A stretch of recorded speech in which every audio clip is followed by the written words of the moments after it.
How to make money with Skillshare. Want to earn money by teaching what you know? Here's how to make money with Skillshare. First, create a teacher account and pick a topic you're good at. This could be design, video editing, writing, marketing, or even productivity. Focus on skills people actually want to learn.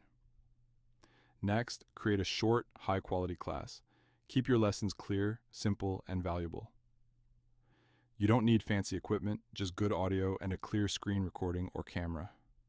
Skillshare pays you based on how many minutes people watch your classes, so the more engaging your content is, the more you earn. To grow faster, promote your class on social media or YouTube.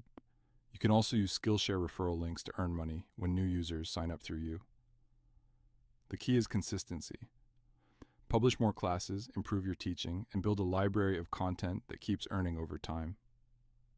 Start with one class, keep it simple, and improve as you go.